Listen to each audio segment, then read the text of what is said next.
Perkenalkan, saya Yustialdani Nurrahmi dengan NIM 23040450028 dari Program Studi Bimbingan dan Konseling.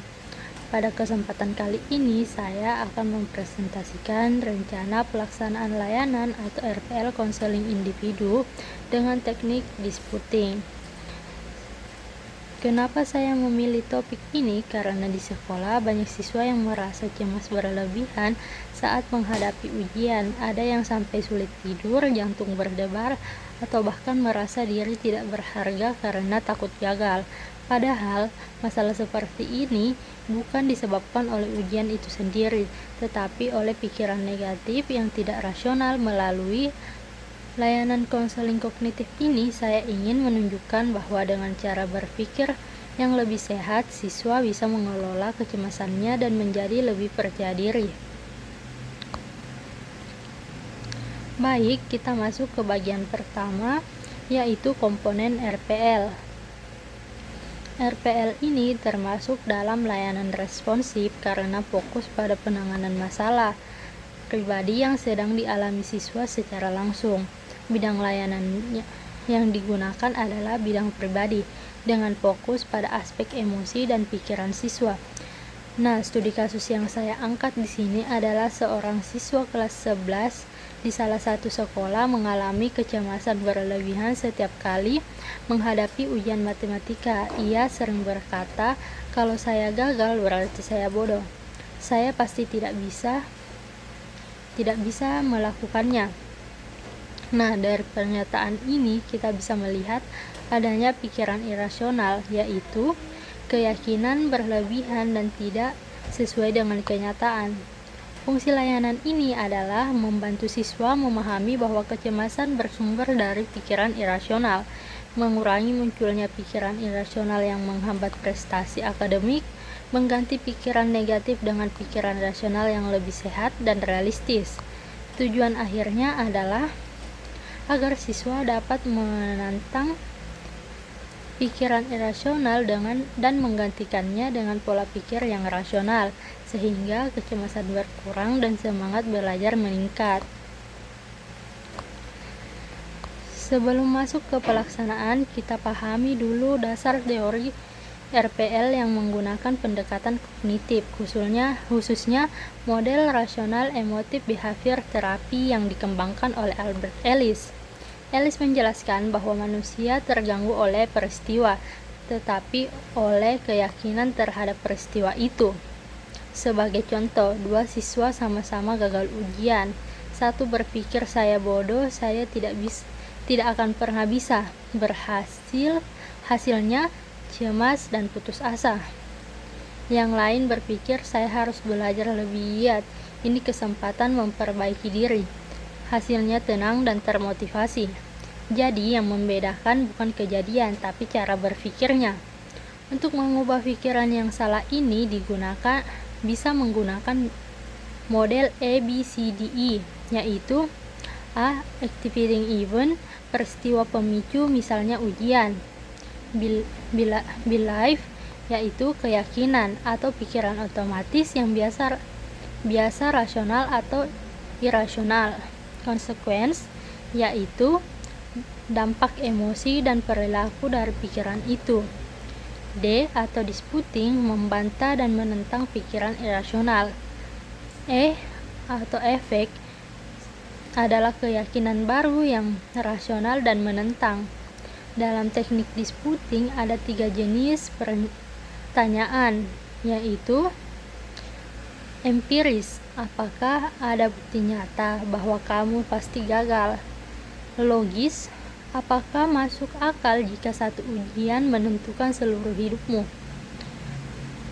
Pragmatis, apakah pikiran ini membuat kamu semangat atau justru membuat kamu stres? Teknik ini membantu konseli melihat realitas secara objektif, bukan emosional.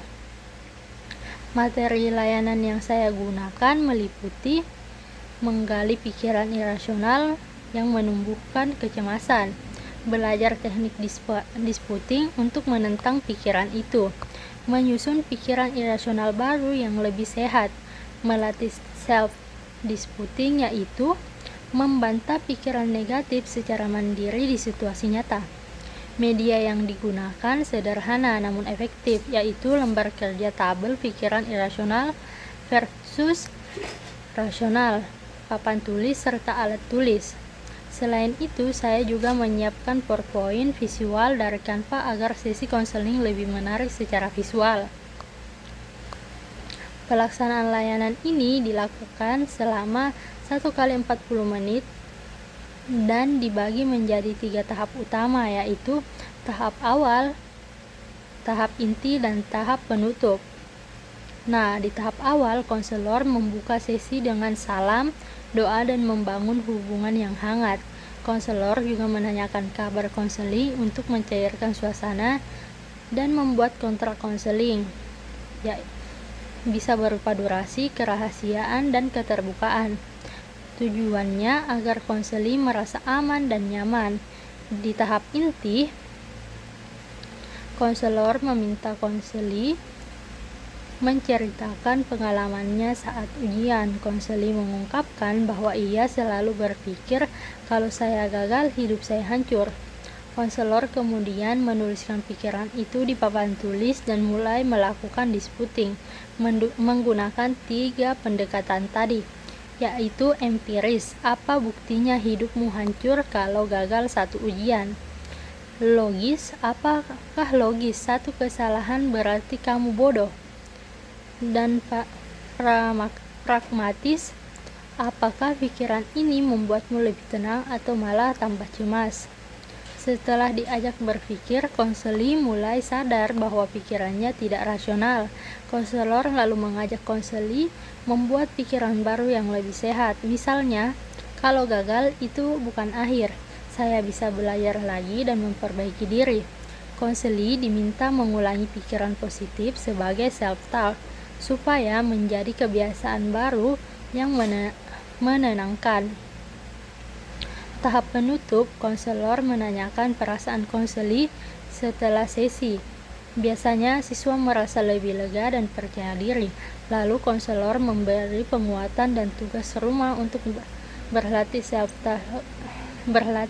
self-disputing setiap kali kecemasan muncul. Sesi ditutup dengan membaca doa dan salam. Evaluasi dalam RPL ini mencakup 3 aspek utama, yaitu aspek kognitif. Konseli mampu menggali dan menantang pikiran irasional. Indikatornya, siswa bisa menyebut minimal 1 pikiran irasional yang menimbulkan kecemasan.